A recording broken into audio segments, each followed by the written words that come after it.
Mama, you want desperately to feel better, but what if hope isn't hiding in the giant breakthroughs you've been waiting for? Have you been telling yourself that things will get better once you finally get more sleep, find the perfect treatment, or wake up feeling like yourself again? Are you exhausted from searching for one big thing that will magically fix everything? And what if some of the biggest changes in postpartum depression actually begin in the smallest places?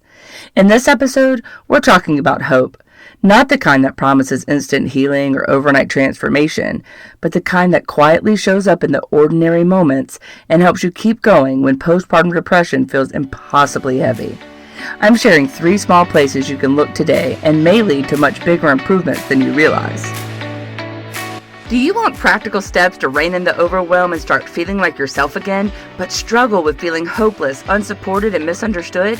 If so, you're in the right place. Hi, I'm Stephanie, wife, mom of 4, and a 2-time acute postpartum depression survivor. I learned the secrets of how to overcome the feeling of drowning and fully thrive as a new mom through life-giving hope and support.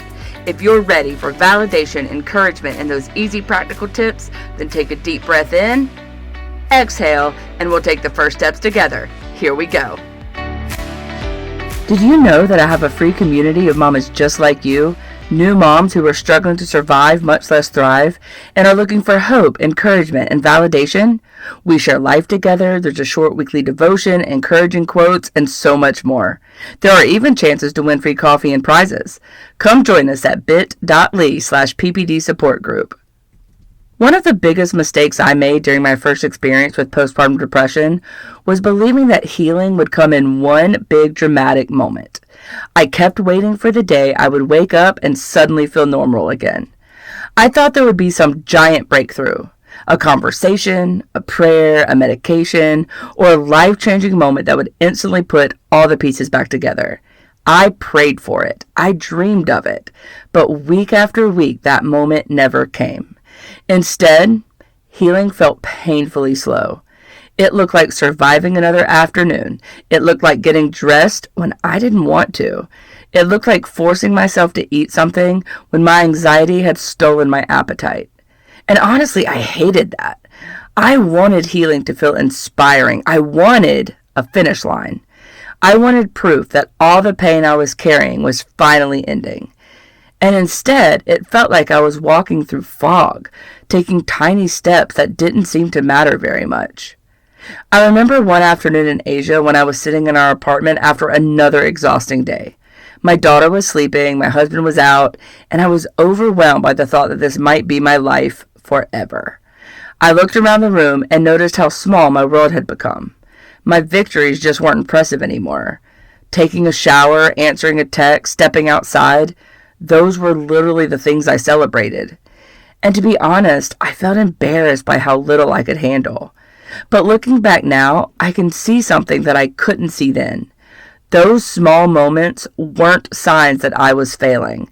They were signs that I was fighting. Every tiny choice to keep going was evidence that hope was still alive, even when I couldn't feel it. Because hope rarely arrives with fireworks. More often, it arrives quietly, disguised as ordinary faithfulness in an extraordinarily difficult season.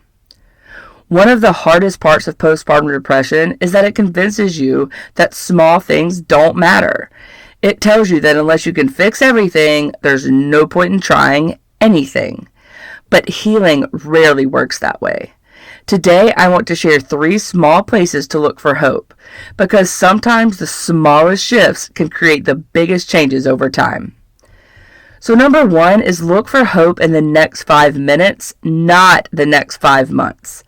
Postpartum depression has a way of making the future feel terrifying. Your mind jumps ahead and starts asking impossible questions. Will I still feel this way next year? What if I never get better? How much longer can I do this? But carrying the weight of the entire future is too much for anyone. Healing often begins by shrinking your focus.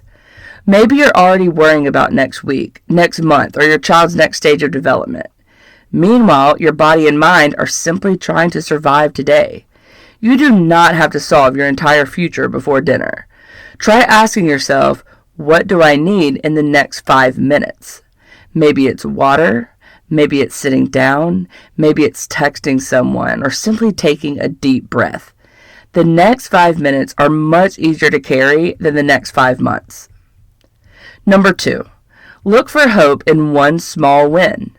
When postpartum depression takes over, your brain becomes very good at noticing what isn't getting done. The dishes still need washing, the laundry is piling up, the baby woke up again, you forgot something important. And before long, you feel like you're failing at everything. But your brain may be overlooking the victories happening right in front of you. Maybe today you got out of bed when you didn't want to. Maybe you fed your baby. Maybe you ate lunch. Maybe you made it through a panic attack. Those things may feel insignificant, but mama, they aren't. They are evidence of strength. So before bed tonight, please ask yourself, what is one thing I did well today? Not 10 things, not something extraordinary, just one. Learning to notice your victories can slowly change the way you see yourself. And number 3, look for hope in other people's stories. One of the most dangerous lies postpartum depression tells us is that we are completely alone. It whispers, no one understands. No one has ever felt this way. No one gets better from this. But none of those things are true. Sometimes hope can be borrowed from someone else's story until you can believe in your own again. There were days when I genuinely could not imagine a future beyond my pain. And yet, hearing about women who had survived postpartum depression gave me something I desperately needed. Proof. Proof that healing was possible. Proof that life could feel good again. Proof that I wasn't permanently broken. So seek out stories of hope, mama. Join a support group, mine or someone else's. Listen to podcasts like this one. Talk to someone who has been there. Read those testimonies of healing. Sometimes the light at the end of the tunnel first appears through someone else's experience. So, mama, you do not need to carry the weight of the entire future today. Small victories still count. Hope often happens in ordinary moments. Other people's stories can remind you that healing is possible, and the smallest steps can lead to bigger changes than you realize. If postpartum depression has convinced you that hope only comes through giant breakthroughs, I want to gently challenge that idea. Because in my own story, hope didn't arrive all at once. It arrived in tiny moments, in a short walk, in a conversation, in one good hour after a very difficult day. And choosing to believe that tomorrow might look different than today. And eventually those tiny moments added up to a life I never thought I would have again. So if all you can do today is take one small step, let that be enough. Because healing often begins in places that seem far too small to matter. And one day you may look back and realize that those small moments were actually carrying you home. There is hope, mama, and I am living proof of that. Don't forget to come join us in our private Facebook group at bit.ly/PPD support group.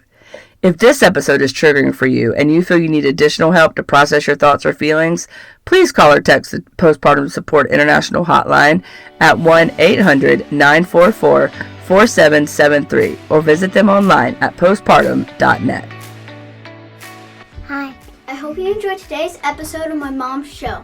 If so, would you take 30 seconds and share it with a mom friend who may be struggling to feel like herself and is in need of some encouragement today? Also, please leave a quick review for the show on Apple Podcasts. It blesses my mom's heart to know this podcast is helping you.